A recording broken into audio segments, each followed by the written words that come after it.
جب شیطان نے کہا یا اللہ میں اولاد آدم کو آگے پیچھے دائیں بائیں چاروں طرف حملے کروں گا، یہ سن کر فرشتے حیران و پریشان ہو گئے۔ میرے اللہ نے فرمایا فرشتو تم کیوں پریشان ہو رہے ہو؟ کہنے لگے یا اللہ اب تو اولاد آدم کے لیے بڑی ہی مشکل سی بن گئی ہے کہ وہ اس شیطان مردود کے ہتھ کنڈوں سے کیسے بچ سکیں گے۔ یہ سن کر میرے اللہ نے فرمایا فرشتو پریشان ہونے کی کیا ضرورت ہے، اس شیطان نے 4 سمتوں کا نام لیا ہے، آگے پیچھے دائیں بائیں 4 سمتوں کا نام لیا ہے، مگر یہ نادان اوپر اور نیچے والی سمت بھول گیا ہے۔ فرشتو جب میرا بندہ اپنے گناہوں پہ شرمندہ ہو کر، غلطیوں اور خطاؤں سے شرمندہ ہو کر میرے دروازے پہ آئے گا، اپنے گناہوں کی معافی کے لیے جب دونوں ہاتھ اٹھائے گا، جبکہ اوپر والی سمت سے، اوپر والے راستے سے شیطان حملہ آور نہیں ہو سکے گا، فرشتو گواہ رہنا ابھی میرے گنہگار بندے کے دونوں ہاتھ نیچے نہیں آئیں گے، میں ان کے گناہ پہلے معاف کر دوں گا۔ اور ہاں فرشتو جب کبھی میرا بندہ اپنے گناہوں پہ نادم ہو کر، شرمندہ ہو کر میرے دروازے پہ آئے گا، میری چوکھٹ پہ آئے گا، گناہوں کی بخشش کے لیے اپنا سر سجدے میں رکھے گا، جبکہ میرا گنہگار بندہ اپنا سر نیچے کی سمت پہ جھکائے گا اور شیطان نیچے کے راستے سے حملہ آور نہیں ہو سکے گا، فرشتو پھر گواہ رہنا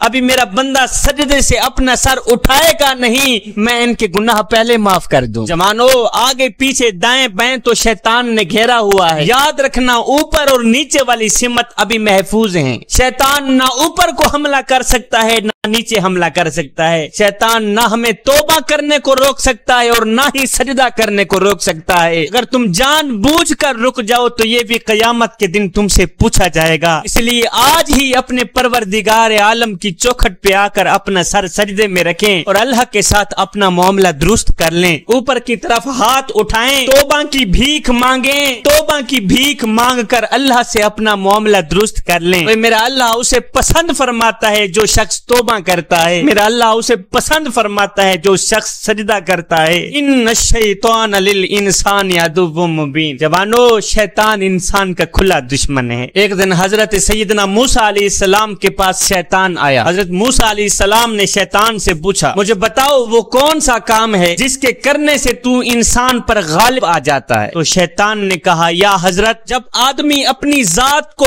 بہتر سمجھنے لگتا ہے، جب انسان خود کو دوسرے سے اعلیٰ تر سمجھنے لگتا ہے، یا حضرت میں ایسے انسان پر غالب آ جاتا ہوں۔ شیطان کہنے لگا یا حضرت میں آپ کو 3 ایسی باتیں بتا کے جا رہا ہوں جن سے آپ کو ہمیشہ کے لیے ڈرتے رہنا چاہیے۔ شیطان کہنے لگا یا حضرت ایک تو غیر محرم عورت کے ساتھ نہ بیٹھنا، غیر محرم عورت کے ساتھ تنہائی میں ہرگز نہ بیٹھنا، کیونکہ جب کوئی شخص غیر محرم عورت کے ساتھ تنہائی میں بیٹھتا ہے تو ان کے ساتھ تیسرا میں ہی ہوتا ہوں، یہاں تک کہ اس عورت کے ساتھ اس کو فتنے میں ڈال دیتا ہوں۔ دوسری بات اللہ سے جو عہد کرنا فوراً ہی پورا کرنا، کیونکہ جب کوئی بندہ اللہ سے عہد کرتا ہے تو میں اس کے درمیان حائل ہو جاتا ہوں، وہ عہد پورا نہیں کرنے دیتا۔ تیسری بات جو صدقہ نکالا کرو فوراً ہی دے دیا کرو، فوراً ہی جاری کر دیا کرو، اس لیے کہ جب کوئی صدقہ نکالتا ہے اسے جاری نہیں کرتا، میں ان کے درمیان حائل ہو جاتا ہوں اور صدقہ آگے دینے نہیں دیتا۔ یہ 3 باتیں کہہ کر شیطان آگے چل دیا، تھوڑا سا آگے گیا تو ایک دم چیخ و پکار کرنے لگ، رونے لگ گیا، کہتا ہائے افسوس ہائے افسوس۔ سیدنا موسیٰ علیہ السلام نے فرمایا او نادان تجھے کیا ہو گیا ہے، اور کیوں چیخ رہا ہے، کیوں افسوس کر رہا ہے؟ کہتا ہے ہائے میں نے اپنی راز کی باتیں آپ کو بتا دی کہ اب تم بنی آدم کو ڈرائے گا، دھمکائے گا کہ وہ ان 3 کمیوں سے باز آ جائیں گے اور میں ان پر حملہ آور نہیں ہو سکوں گا۔ جوانو